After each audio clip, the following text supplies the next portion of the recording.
Halo, berjumpa kembali dengan saya Tantan di kanal Taxation Literature atau Tekstur. Dan saya berharap agar para sobat dan besti semua tidak bosan-bosannya untuk selalu mengikuti informasi terupdate dari kami. Dan seperti biasanya, kami mohon partisipasi dari para sobat dan besti untuk selalu share, like, dan subscribe video kami agar video kami bisa menjangkau lebih banyak para pemirsa di luar sana. Pada video kali ini saya akan membahas mengenai aspek perpajakan dari P2P atau Peer-to-Peer Lending. Aturannya ada di PMK 69, PMK 03 tahun 2022 yang mulai berlaku 1 Mei 2022.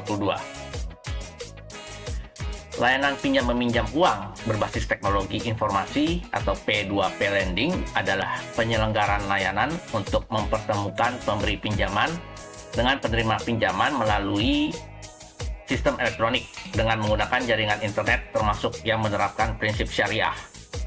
Bunga pinjaman yang diterima penyelenggara layanan pinjam meminjam dari penerima pinjaman bukan merupakan penghasilan bagi pihak penyelenggara. Bunga pinjaman yang dibayarkan penyelenggara layanan pinjam meminjam kepada pemberi pinjaman bukan merupakan biaya dan tidak dapat diperhitungkan sebagai pengurang penghasilan bruto bagi pihak penyelenggara. Atas penghasilan bunga yang diterima atau diperoleh pemberi pinjaman dikenakan pemotongan PPh Pasal 23 15% dari jumlah bruto atas bunga apabila pemberi pinjaman merupakan wajib pajak dalam negeri dan bentuk usaha tetap. Kemudian PPh Pasal 26 sebesar 20% dari jumlah bruto atas bunga atau sesuai dengan ketentuan dalam P3B. Apabila pemberi pinjaman merupakan wajib pajak luar negeri selain bentuk usaha tetap. Penyelenggara layanan pinjam meminjam ditunjuk untuk melakukan pemotongan pajak apabila memiliki izin dan atau terdaftar pada OJK. Apabila penyelenggara layanan tersebut tidak memiliki izin atau tidak terdaftar pada OJK, maka pemotongan pajak atas penghasilan bunga dilakukan penerima pinjaman sesuai dengan aturan perpajakan yang berlaku. Untuk lebih jelasnya, kita ilustrasikan dengan contoh soal. PT Adinda melakukan pinjaman sebesar 50 juta rupiah melalui penyelenggara layanan pinjam meminjam yang mempunyai izin dari OJK. Pinjaman tersebut berasal dari PT Cakya sebesar 20 juta rupiah dan Zeus Ltd dari Singapura sebesar 30 juta rupiah. Pinjaman tersebut harus dilunasi dalam jangka waktu 24 bulan. PT Adinda membayar bunga pinjaman sebesar 1 juta rupiah setiap bulannya. Zeus Ltd tidak menyerahkan surat keterangan domisili kepada pihak penyelenggara layanan pinjam meminjam. Sedangkan dari pihak penyelenggara layanan membebankan biaya administrasi kepada penerima pinjaman sebesar 2 juta rupiah dan 0,1% dari jumlah bunga pinjaman yang dibayarkan kepada pemberi pinjaman. Hal-hal yang harus diperhatikan. PT Adinda tidak melakukan pemotongan PPh atas pembayaran bunga pinjaman kepada pihak pemberi. Besarnya bunga pinjaman yang harus dibayarkan PT Adinda setiap bulan kepada PT Cakya sebesar Rp400.000 dan kepada Zeus Ltd sebesar Rp600.000. Untuk penyelenggara layanan pinjam meminjam wajib melakukan pemotongan atas pembayaran bunga pinjaman kepada pihak pemberi pinjaman, yaitu PPh Pasal 23 kepada PT Cakya 15% dikalikan Rp400.000, kita dapatkan Rp60.000. PPh Pasal 26 kepada Zeus Ltd 20% dikalikan Rp600.000, didapatkan Rp120.000. Apabila PT Cakya juga memberikan pinjaman kepada pihak penerima pinjaman lainnya selain PT Adinda melalui penyelenggara layanan pinjam meminjam yang sama, maka penyelenggara dapat membuat satu bukti pemotongan atas nama PT Cakya untuk seluruh penghasilan bunga yang diterimanya dalam satu masa pajak. Ketentuan yang sama juga berlaku untuk Zeus Ltd.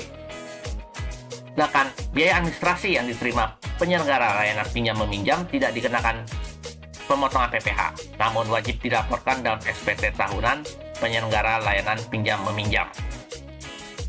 Contoh berikutnya. PT AUX melakukan peminjaman sebesar 50 juta rupiah kepada PT Danau yang merupakan penyelenggara layanan pinjam meminjam yang tidak memiliki izin dari OJK. Pinjaman tersebut berasal dari PT Ekaria sebesar 20 juta rupiah dan Yoli Ltd dari Malaysia sebesar 30 juta rupiah. Pinjaman tersebut dapat dilunasi dalam jangka waktu 24 bulan. PT AUX harus membayar bunga setiap bulan sebesar 2 juta rupiah. Yoli Ltd tidak menyerahkan surat keterangan domisili kepada PT Danau. PT Danau mengenakan biaya administrasi kepada penerima pinjaman 3 juta rupiah dan kepada pemberi pinjaman sebesar 10% dari bunga yang dibayarkan kepada pihak pemberi pinjaman. Hal yang harus diperhatikan, PT AUX wajib memotong PPh atas pembayaran bunga pinjaman yang diterimanya melalui PT Danau dan biaya administrasi kepada PT Danau. Besarnya bunga pinjaman yang harus dibayar PT AUX setiap bulan kepada PT Ekaria sebesar Rp800.000 dan kepada Yoli Ltd sebesar Rp1.200.000. PT AUX wajib melakukan pemotongan atas pembayaran bunga pinjaman kepada pihak pemberi pinjaman, yaitu yang pertama, PPh pasal 23 kepada PT Ekaria sebesar 15% dikalikan Rp800.000, kita dapatkan Rp120.000.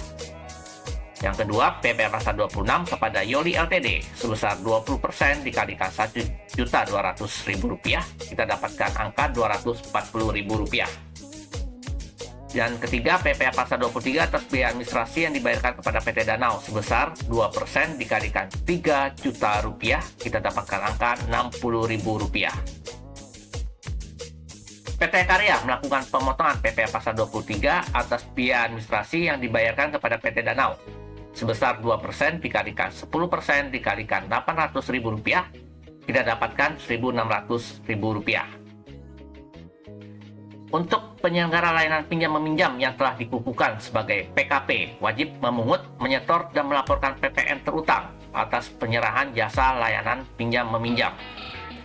Dasar pengenaan pajak berupa fee, komisi, atau imbalan lainnya dengan nama dan dalam bentuk apapun yang diterima penyelenggara layanan pinjam-meminjam, termasuk selisih lebih nilai bunga pinjaman yang dibayarkan kepada penyelenggara layanan pinjam-meminjam. Dalam hal nilai bunga yang dibayar penerima pinjaman lebih besar dari nilai bunga pinjaman yang dibayarkan kepada pemberi pinjaman melalui penyelenggara layanan pinjam-meminjam.